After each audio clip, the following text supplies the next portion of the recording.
Hello, I'm Nobby Clark. Welcome to my workshop. Something a little bit different today. Although I've made tea nuts before, this is slightly different. I'm making some tea nuts out of plastic. Um, what I've wanted for quite a long time are some plastic tea nuts to go in the tea slots on the top slide of my Myford lathe. Basically to stop a build-up of swarf actually in the tea slots themselves. Although it's not a big problem, when you finish working, just to brush the tea slots out. But this will make it easier to keep the top slide clean and save a bit of time in having to scrupulously clean out anything that gets in them, particularly if the swarf has got a lot of cutting oil on it as well. Makes it sort of a bit of a sticky mess. You saw me in the previous sequence cutting one side of the tea slot already. I've now got to cut this side here. You can buy these items sort of ready-made if you look on eBay for Myford top slide tea slot covers. You'll find that these are available, and there's quite a number of people that 3D print them and sell them this way. I was going to just to buy some of them, but I thought, well, yeah, but this would make quite an interesting project anyway. They said that the tea slots would fit Myford lathes and similar lathes, and they quoted the size that the top part of the tea nut was 3/8 of an inch wide here, and the bottom was 5/8. Well, the top of the Myford tea slot is definitely 3/8, but I'm not absolutely convinced that the bottom is 5/8. I think it is actually a fraction smaller than that. So I thought, if I buy them and they don't fit, then it's going to be another job to sort of cut them down, which could be a problem if the 3D prints were not 100% filled. They would, if they weren't, they would just collapse if I tried to machine the bottom to the right side. So I thought, well, yeah, let's make some of these. This plastic, it was a lot of bits of plastic and all sorts of different sizes and shapes that were, again, found items. Didn't cost me anything at all. So off this particular sheet, I cut actually 2 strips. I've already made one,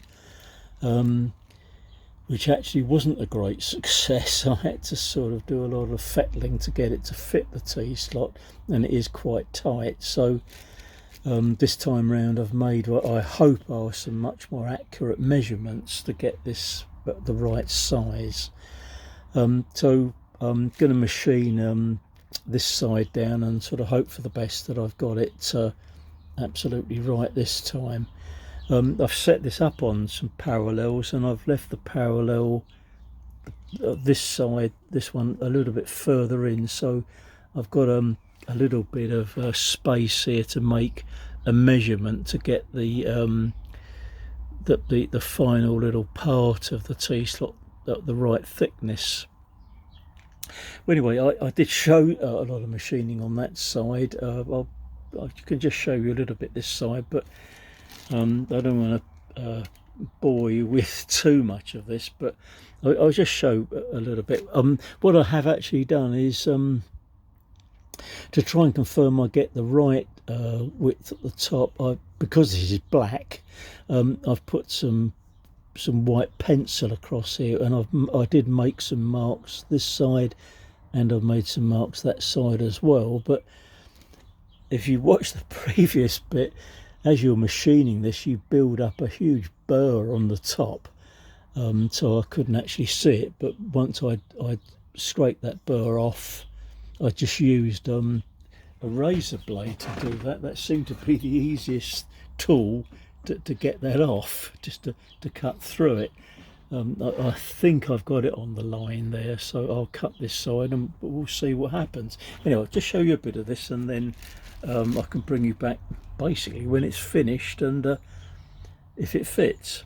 So here we go.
I'll carry on machining this, and I'll bring you back when we're ready to try it in the lathe.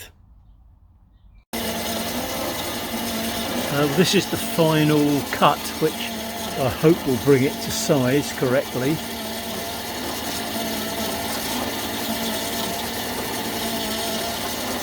It's the great thing about having the DRO now on the milling machine, because I can make obviously much more accurate adjustments to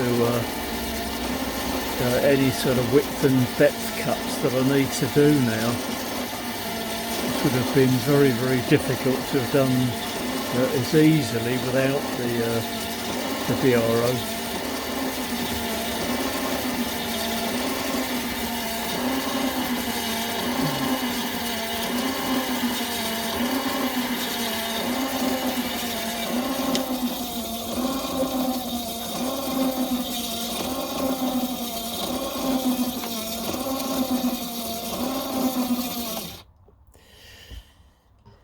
Just swing that round a bit again, and we'll take that part out. See these peculiar burrs you get on this, nice big curly bits of plastic. So hopefully that's going to be all right. Obviously I've got quite a bit of deburring to do before I can try it in the T-slot in the on the Myford lathe, but I'll give that a clean up, and then we'll see whether it fits or not.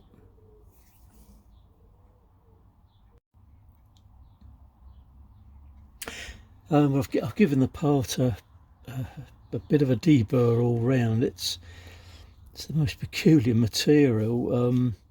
Just using the razor blade there to sort of just scrape along there, being careful not to let that dig in, just to get all the rags off that.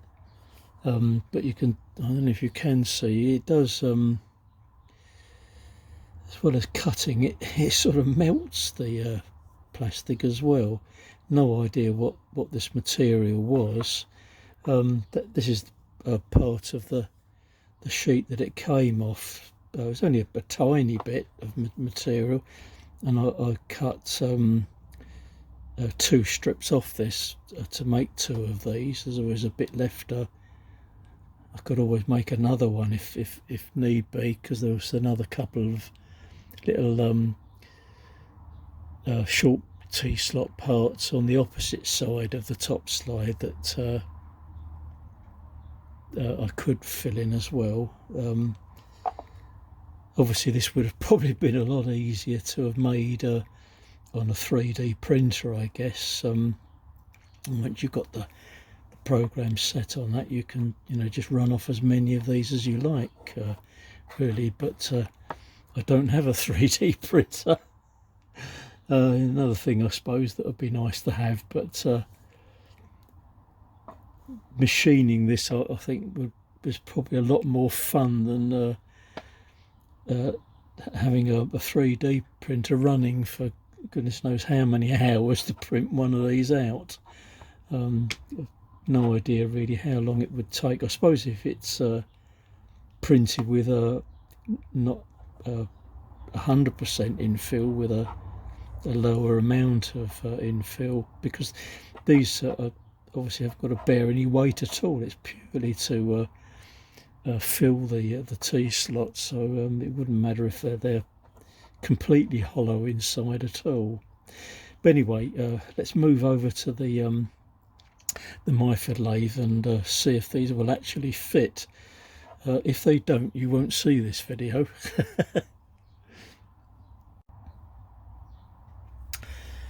With a little bit more deburring on the part, it actually fits quite nicely.